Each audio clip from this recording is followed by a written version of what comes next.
Okay, I'm going to go ahead and get started. I'm going to try to record this meeting to be able to post it for your lazy peers who are not yet here this morning. And so if you did just get a message that says Amanda Randolph would like to record this, if you guys would okay that, that would be fantastic. Okay, nobody has their webcam up. So hopefully that's not a problem with you. Couple things I want to say before we get started. Okay, and right now you can either be getting out your notebook paper and a pen or opening your blank Google Doc. But a couple things I'm sure you have heard by now. The decision was made on Monday. We are going to be continuing with e-learning for the remainder of the quarter. I know this is not ideal.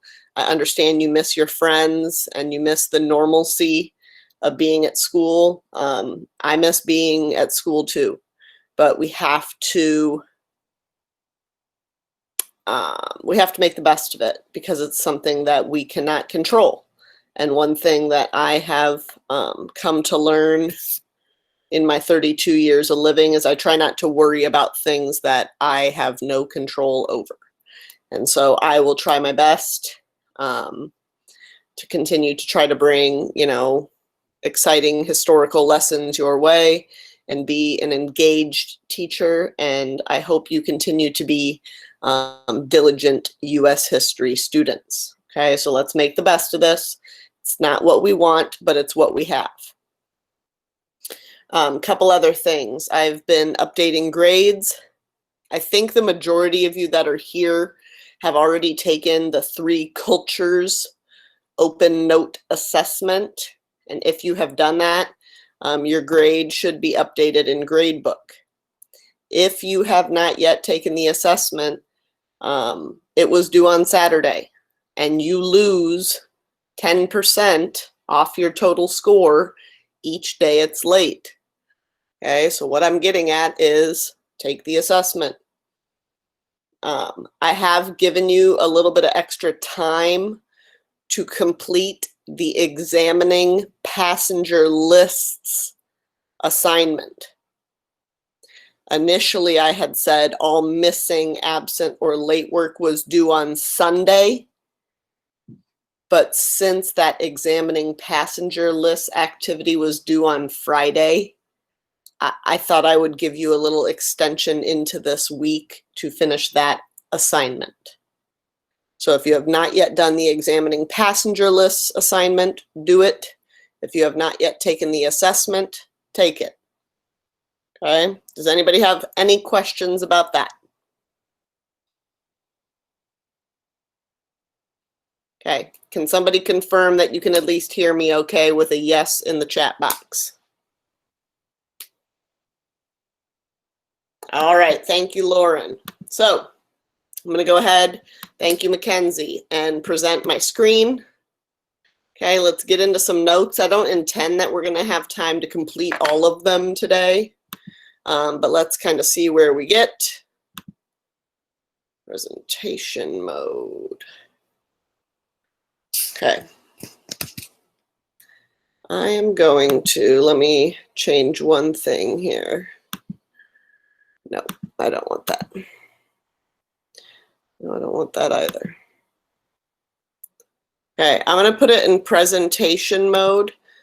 So if you do have a question about something, I cannot see the chat right now, so just feel free to activate your microphone and speak up if you have questions.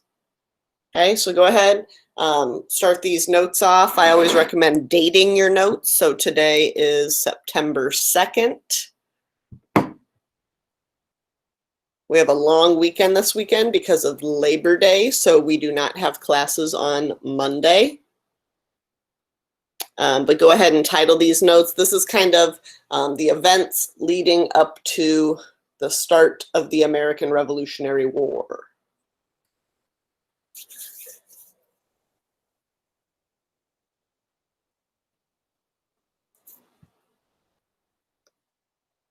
All right, here we go.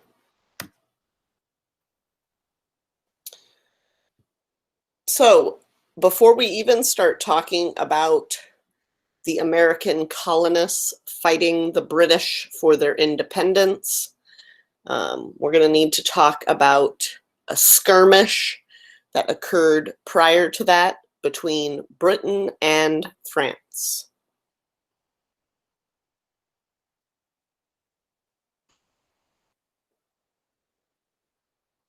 And one thing I want you to always know about my notes is, feel free to kind of shorten things up. I do try to make my notes concise, not super long and lengthy. But if there's ever a time when you can shorten something up or paraphrase it in your own words, I definitely encourage that.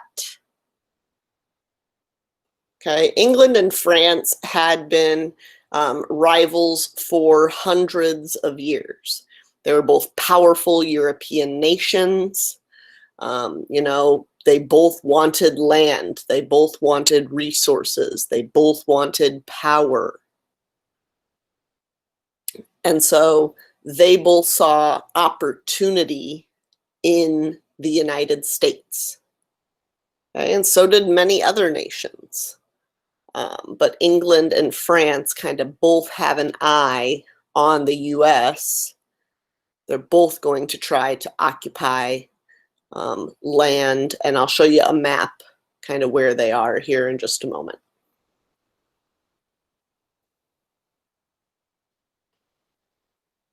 I'm going to go ahead and proceed.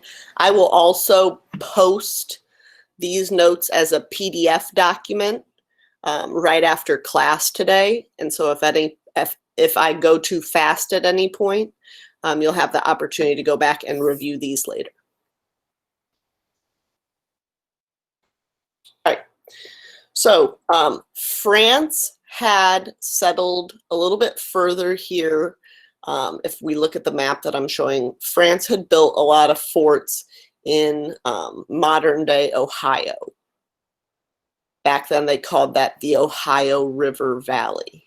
And so I don't see, can somebody activate your microphone? Can you see me swirling my cursor around on the screen?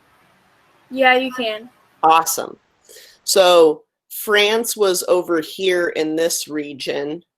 Okay, kind of present day Illinois is right here. You can see our state of Illinois. Okay, this is where Indiana is. Ohio is right here.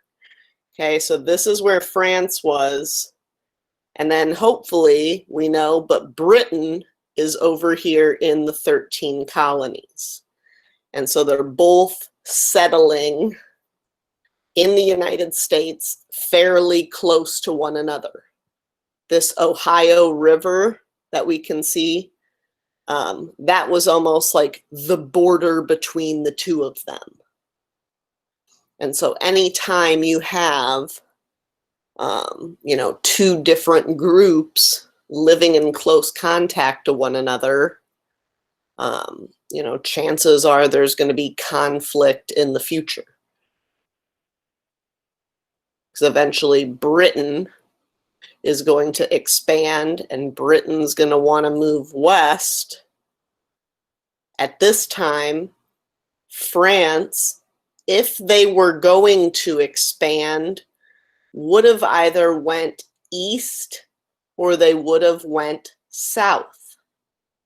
Why wouldn't France, if France was in this region, why wouldn't France be able to move west just yet?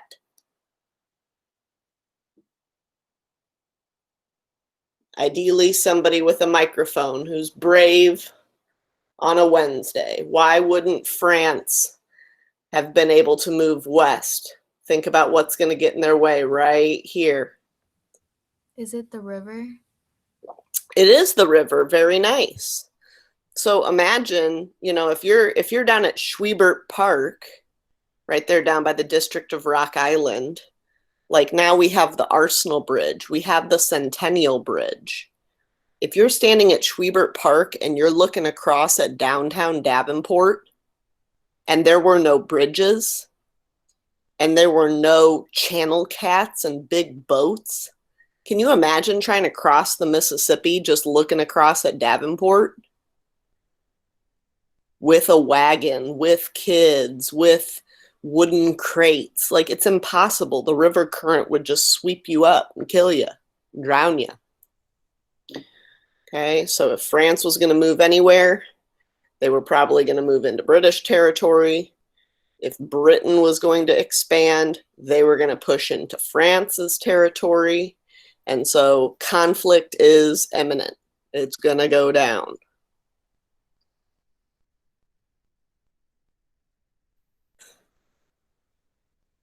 So again, we're kind of setting the scene before the revolution. There ends up being a war. They call it the French and Indian War, which has always frustrated and confused even myself. It's really France versus the Native Americans, and Britain fought with the Native Americans. Okay, so don't be too confused about it. It's called in history books the French and Indian War, but it's really France versus the Native Americans and Britain. And they're vying for who's going to control all of that territory to the east of the Mississippi.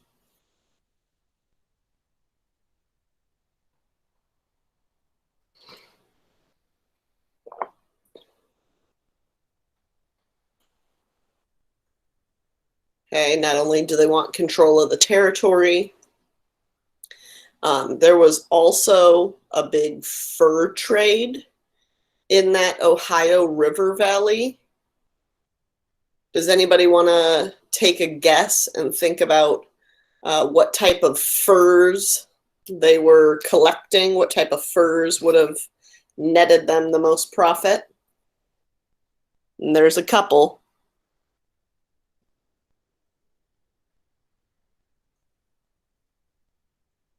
Somebody brave on the microphone on a Wednesday.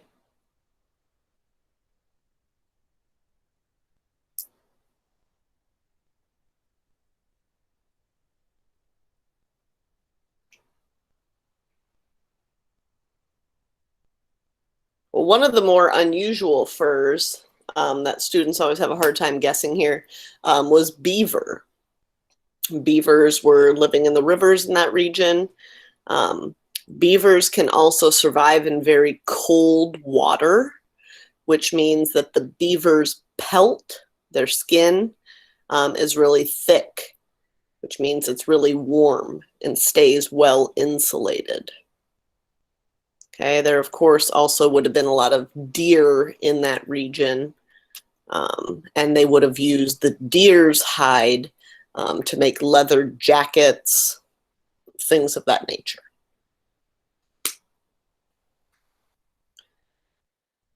Okay, I'm going to go ahead and proceed. Britain ends up winning this war. And usually at the end of any massive war, there's a treaty or an armistice, sorry. Usually at the end of a war, there's a treaty or an armistice signed. It's really just a peace agreement saying things are over. And so the document that formally ends the French and Indian War is called the Treaty of Paris.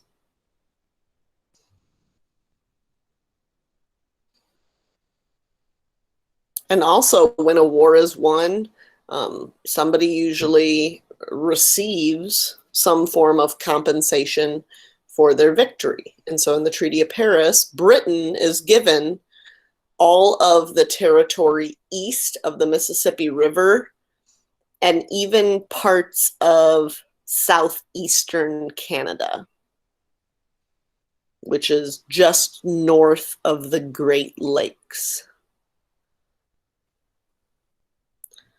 So why we had to briefly take a couple notes about the French and Indian War is this gives Britain a lot of power, a lot of land, a lot of resources. And honestly, it kind of inflates their ego. Like after this victory over France, Britain feels untouchable. They're no longer worried about the Native Americans. They're not afraid of any of these colonists that soon will want their independence. Okay, Britain at this point is kind of seen as number one, and they know it.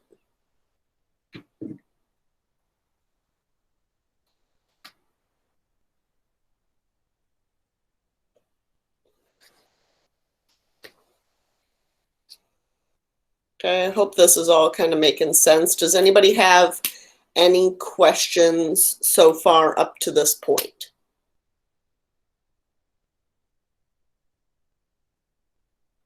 Like I said, you would have to activate your microphone to kind of speak up at this point.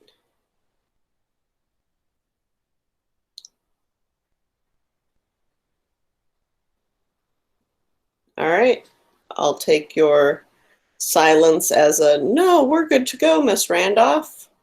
And we'll go ahead and proceed. Oh, I did. Sorry, I forgot there was one last little point here. I did mention down there the Mississippi River was supposed to be open for trade. So they didn't control that waterway. At this point in the country, there are still a few nations kind of cohabitating in the United States with us. Florida at this point was still controlled by Spain. And we will talk more about that, over the coming weeks. And France still had some territory down in Louisiana.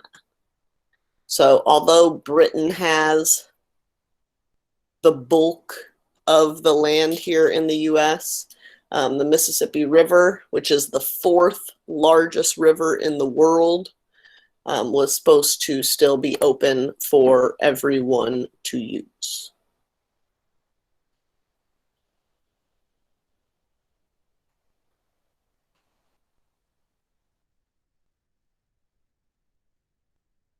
I'm actually going to skip over that one. Okay. So again, now France has been banished from this territory because of their loss, and Britain now has all of this land, really, that we can see where I'm kind of moving my cursor about. Okay, so all of the 13 colonies, all of this Ohio River Valley, and even some of this territory here up into southeastern Canada. So now we are going to get into the events that really start to anger the colonists to fight against Britain for their independence. Does anybody recognize where that image is from? Somebody brave on the microphone on a Wednesday?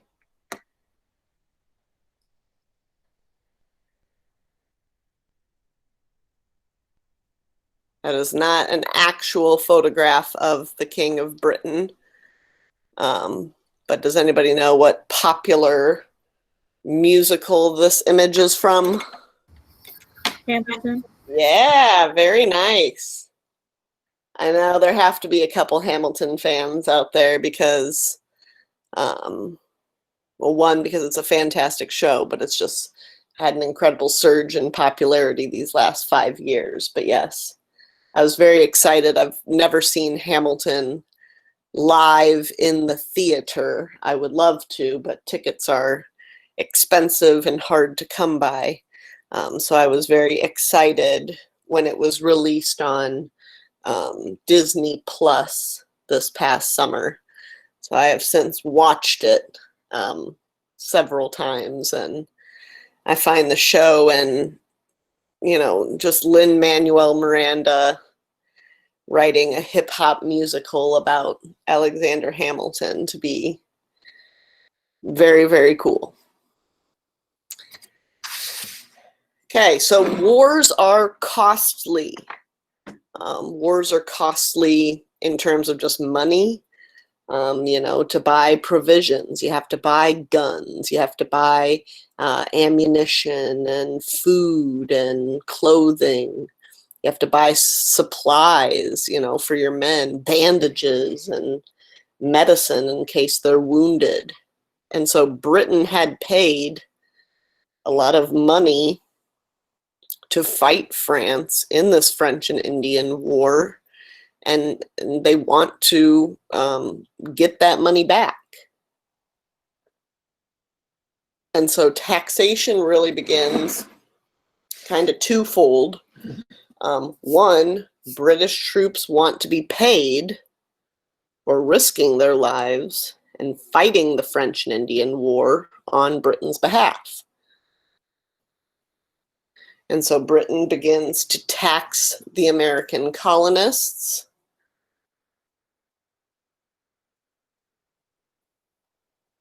To pay those British troops, and also for Britain to kind of recoup some of the money they had spent to fight that war.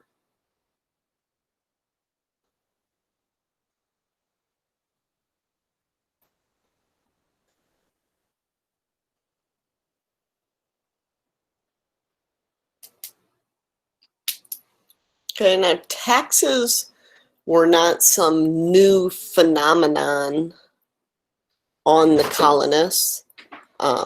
Britain had taxed their citizens back in Britain.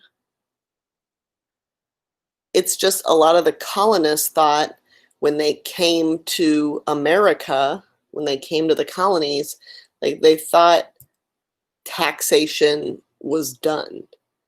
Like, yeah, we paid taxes in Britain, but we're not in Britain anymore. Now we're in America.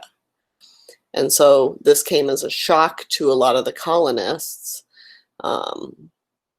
Plus, if you think back to that examining passenger list activity from last week, one of the questions was asking about the status of the colonists. You know, were they rich? Were they middle class? Were they lower class? If you remember looking at some of their jobs that it mentioned on the passenger list of individuals going to New England, a lot of them were like farmers and woodworkers and tailors. A lot of the people that took the risk to come to America weren't upper class. They weren't the rich elite. Okay, because if you were rich and powerful and had it all together in Britain, why would you have left Britain to come to the New World? And so quite a few of these colonists don't really have the money to be paying all of these taxes. Okay, the French and Indian War gains a lot of new territory for Britain, but Britain wasn't sharing all that new territory with the colonists. And so the colonists are kind of like, well, I could have cared less that we fought this French and Indian War. I don't really get anything out of it. And now you want me to pay for it? Didn't really sound very fair. Okay, we're going to talk about a couple of the first taxes that are assessed, and then I'll kind of ask if we have any questions and we'll wrap it up for the day.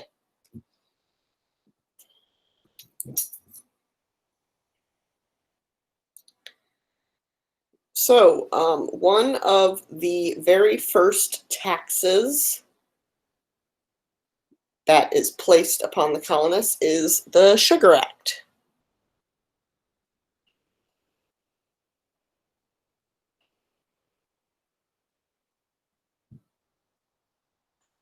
Our government today, I always try my best in our history classes to make connections between the past and the present. We are, of course, still taxed today. I'm sure some of you have parents at home that complain about the number of taxes that we pay. And, you know, paying taxes isn't my favorite thing to do either. You know, today, not only do they tax us for the food we buy at the grocery store, but they tax you for the clothes that you pay, you know, that you buy at Target or even the Goodwill.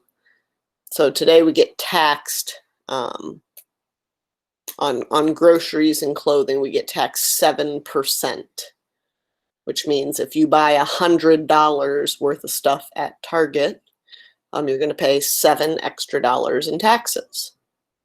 So today it's just kind of something that we're used to doing.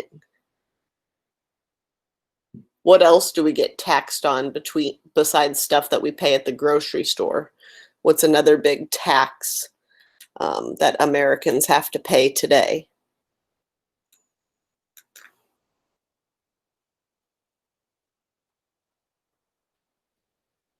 We're all sitting in some form of one right now. I'm sitting in a house, kind of over by Sauckie Golf Course is where I live. Do you think I have to pay taxes on my house? Somebody brave with a microphone, a yes or a no. Do we pay taxes on our homes?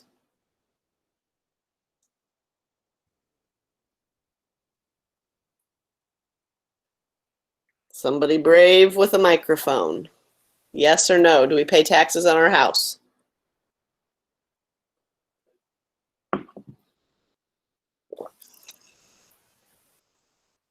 I can hear somebody's microphone. It's a simple yes or no.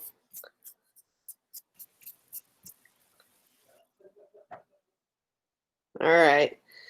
Sounds like somebody's trying to speak up, but it's not working. Yeah, you pay taxes on your house. So the more expensive a house you have, the more taxes you pay on it. If you live in a $200,000 house, your parents would pay more money on that house than they would, say, a $70,000 apartment. Okay, so we're used to taxes today, but colonists back then were really up in arms about this. So the Sugar Act kind of starts it off. They're going to tax sugar. They're going to tax molasses, which is essentially kind of like a syrup. Okay, coming into the colonies. Those were two items that were used in high quantities, usually for, as I put here in the image, either coffee or tea. Okay, if they really wanted to hit you students in the pocketbook, they'd probably taxed you on Mountain Dew and Flaming Hot Cheetos. That's how they'd get you.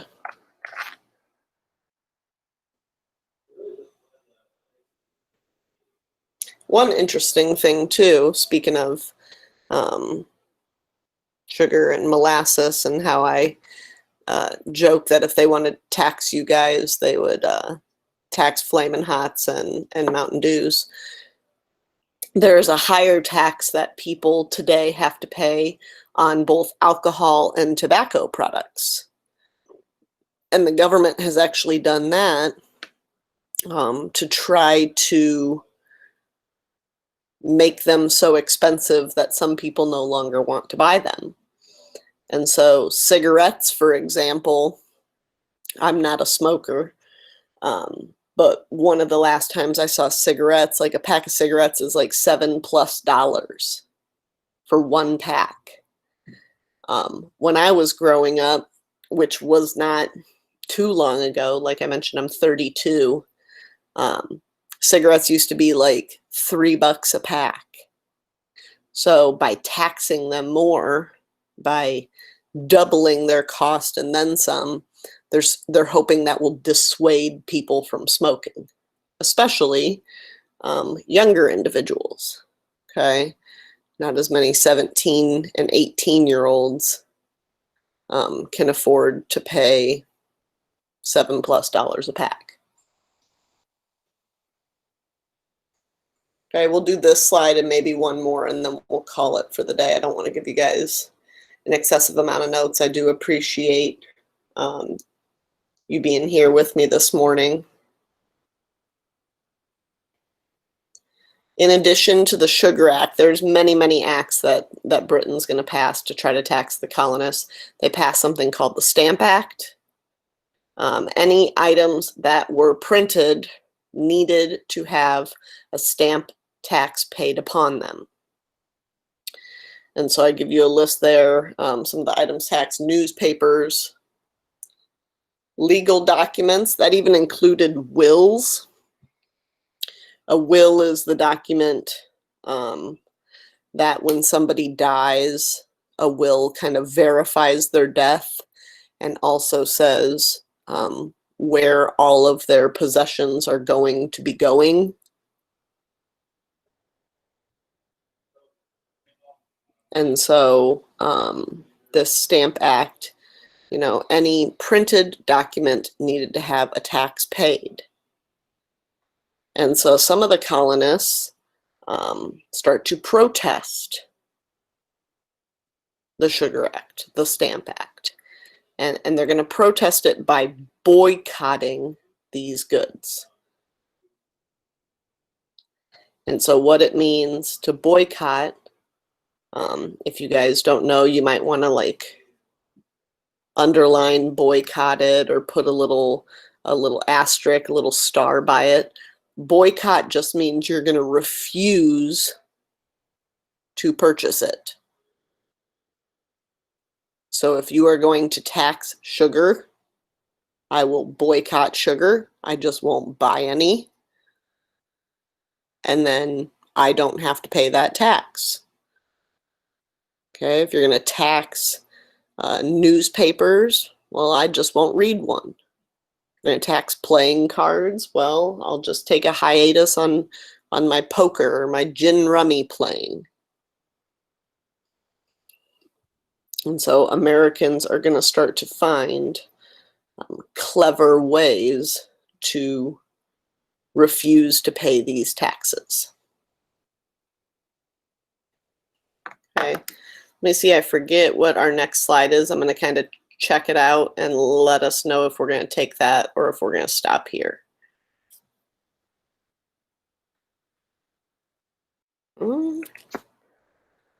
Maybe.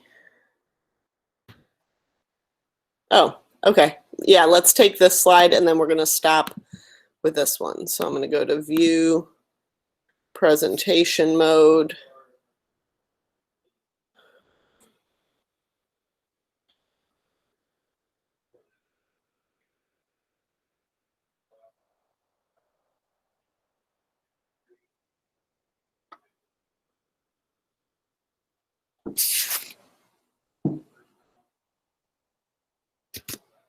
I'm going to change something here too. Boom. There we go. I took that off too. We'll talk more about that later. Okay, there you go. Take this short slide and then we're going to stop after this. So I'm sure, you know, hopefully, you know, this is something that you've learned in history classes of the past. The colonists were most mad about paying these taxes because they were paying these taxes to a British government in which they had no say. And so the big rally cry from the colonies was taxation. We're being taxed without representation. We're being taxed, and yet we have no say. Okay, many of the colonists, this was back before everyone had a vote. Okay, long before the Declaration of Independence. And so only the wealthy could vote. And so a lot of the colonists are like, well, we didn't vote and approve these taxes. We didn't vote and have a say as to who would be like our British politicians. in charge over us, you know, so why are we paying taxes that we didn't give approval for?